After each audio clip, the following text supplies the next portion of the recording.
Hey, what up, you guys?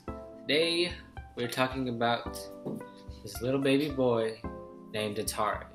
That's not his official name. That is the name that we are giving him right now.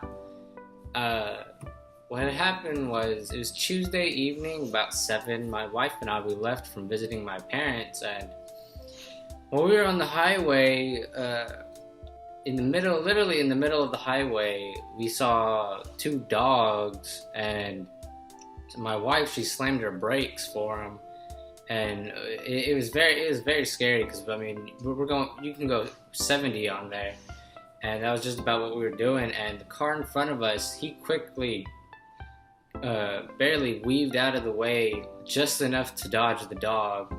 But sadly, one dog was already dead. It was in the middle lane. It was already, somebody had hit it because there are car parts all over the place. But the other dog, it was standing, screaming, freaking out about its left paw, its left arm actually, or left leg I should say.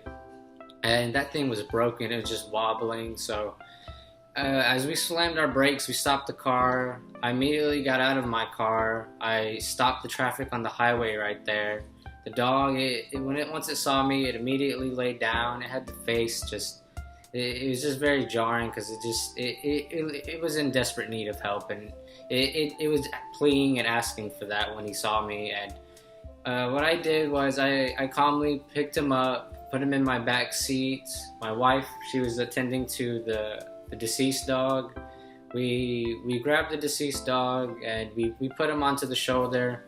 We didn't exactly know where it would be a good spot for him, but we got him off the highway. And from there we made sure he was all right in my back seat. He wasn't crying anymore. He was just laying there just chilling. And I called the police. I didn't know what to do in that particular situation. I knew it was already late, so I didn't know what vets would be open, what hospitals would take him.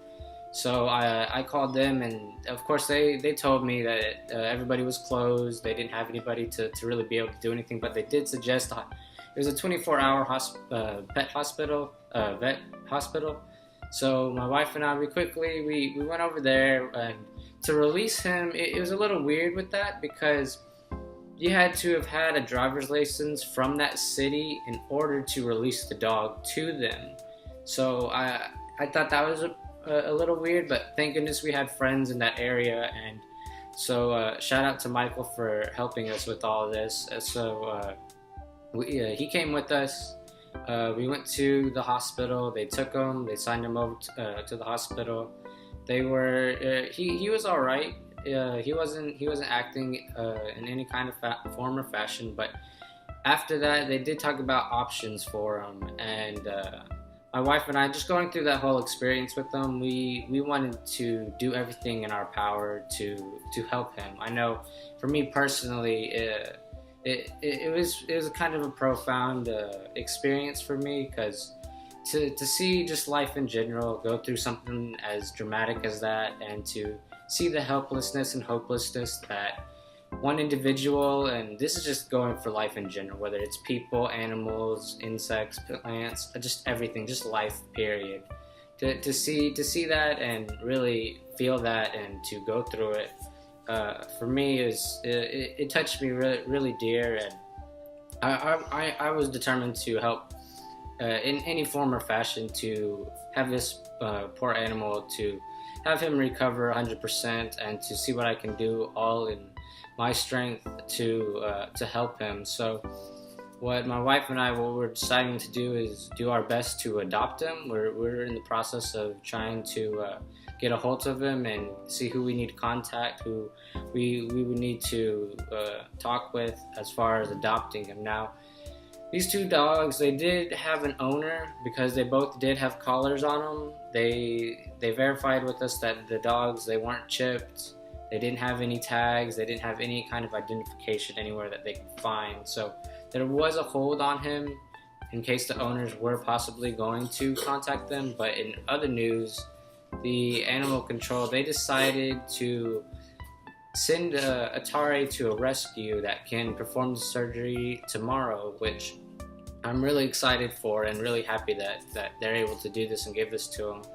So the GoFundMe, I know I didn't necessarily jump the gun on it, but I know that this was going to hurt us financially, and that was a situation. I mean, I was ready to put myself in to help this dog just because of the experience, and that's why I started the GoFundMe page as early as I did. But what I'm doing now is I'm probably going to reduce the goal of it, but I'm going to see what I can do to donate any of these proceeds to animal rescues, animal hospitals, shelters. I'm seeing what I can do.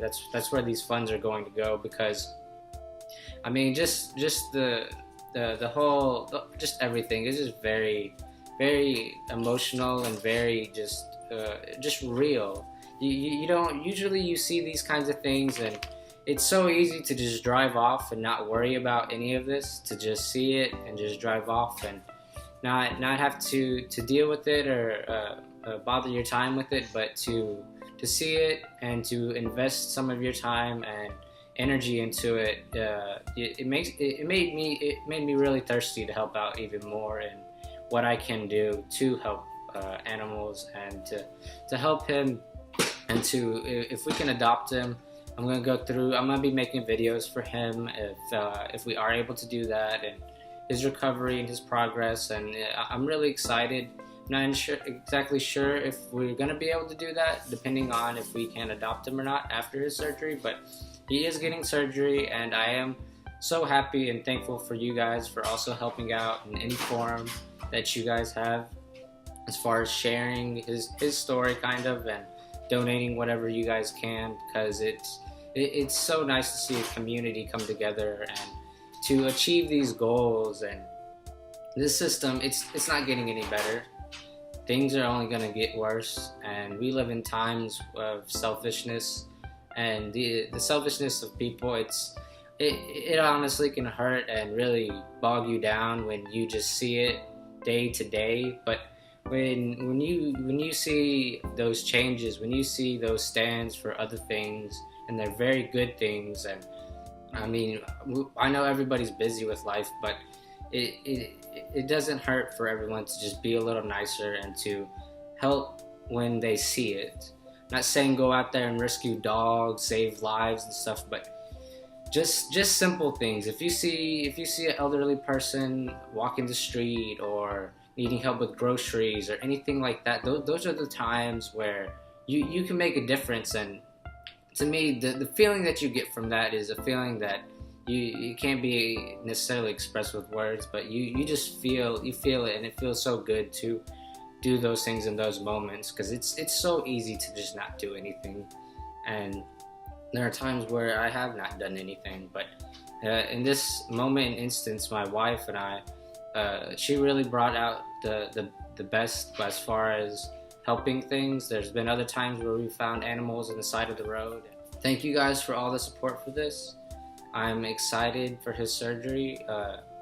That paw, it was his arm, it was broken. It was pretty much, there was an X-ray of him, but it was just great to see all this starting to unfold, and to see people willing to have that willingness to help. Because I know if I'm ever in situations like that, I would want someone to help me in that. And I mean, I know for people it's a lot hard to ask for help, but when people see a willingness to help, that's when people know that you guys are trying to accomplish something. You're trying to get something done. You're trying to move forward in society and life, and with just personal relationships. When you see the willingness and the movement, rather than it being asked for or something in return or something like that. But thank you guys so much for all your support. Hopefully I plan to make more of these to keep you guys updated. But thank you guys, and I will catch you guys later.